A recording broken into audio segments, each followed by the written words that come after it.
السلام علیکم ورحمۃ اللہ وبرکاتہ۔ ناظرین، آج ہم آپ کے لیے ایک نیا واقعہ لے کر حاضر ہوئے ہیں جو کہ بہت ہی خوبصورت واقعہ ہے۔ یہ واقعہ حضرت ابراہیم علیہ السلام ایک عظیم پیغمبر ہیں۔ آپ علیہ السلام کو خلیل اللہ یعنی اللہ تعالی کا دوست بھی کہا جاتا ہے۔ آپ عرق میں پیدا ہوئے آخری نبی حضرت محمد صلی اللہ علیہ وسلم حضرت ابراہیم علیہ السلام کی اولاد میں سے ہیں۔ حضرت ابراہیم علیہ السلام کا ذکر قرآن مجید میں متعدد بار آیا ہے۔ حضرت ابراہیم علیہ السلام کے بعد جتنے بھی پیغمبر وہ سب حضرت ابراہیم علیہ السلام میں سے ہیں۔ اسی وجہ سے آپ کو ابو الانبیاء یعنی پیغمبروں کا باپ کہا جاتا ہے۔ یہودیت، مسیحیت اور اسلام تینوں مذہب میں حضرت ابراہیم علیہ السلام کو انتہائی قابل احترام اور قابل تعظیم سمجھا جاتا ہے۔ یہاں تک کہ مشرکین مکہ بھی خود کو ابراہیمی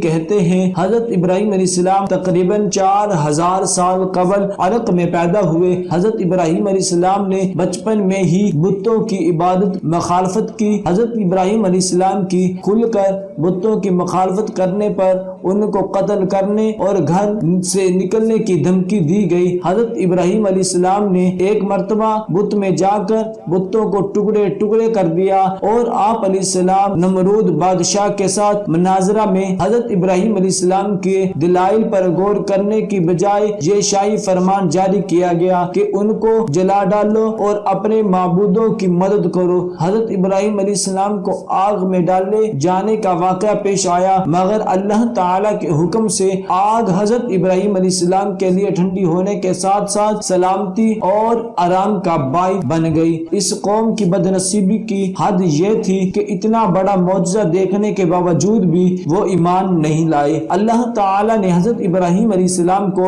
عراق سے فلسطین ہجرت فرمانے کا حکم دیا۔ فلسطین اور شام کے علاقے میں آپ علیہ السلام کی دعوت خوب پھیلی۔ آپ علیہ السلام توحید تبلیغ کے لیے مصر میں بھی تشریف لے گئے۔ اس طرح حضرت ابراہیم علیہ السلام نے دنیا کے بڑے حصے میں اللہ تعالی کی بندگی اور اطاعت کا پیغام پہنچایا۔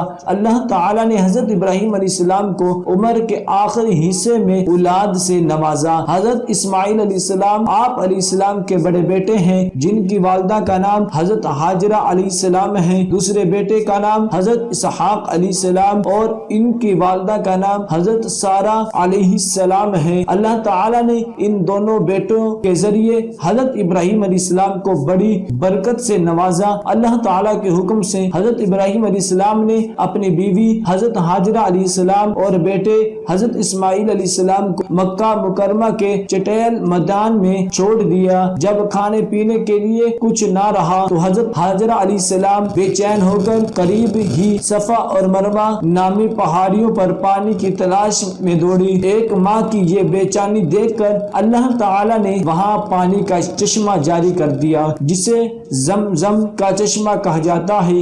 اس طرح اس بے آباد وادی میں پانی کا انتظام ہو گیا۔ کچھ عرصہ بعد ایک قبیلہ بنو جرہم ادھر سے گزر ہوا۔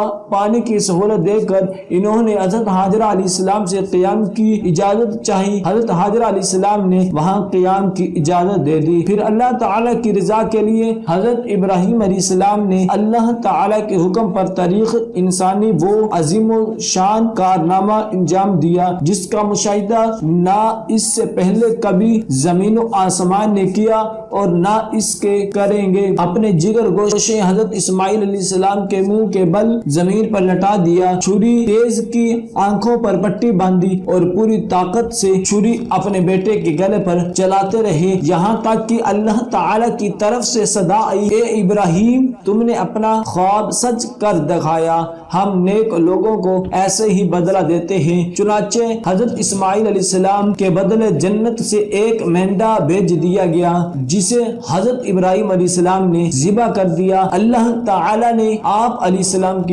کی قربانی قبول فرمائی۔ دعا ہے کہ اللہ تبارک و تعالی ہم سب کو ان کلمات پر عمل کرنے کی توفیق عطا فرمائے۔ صدق اللہ العظیم۔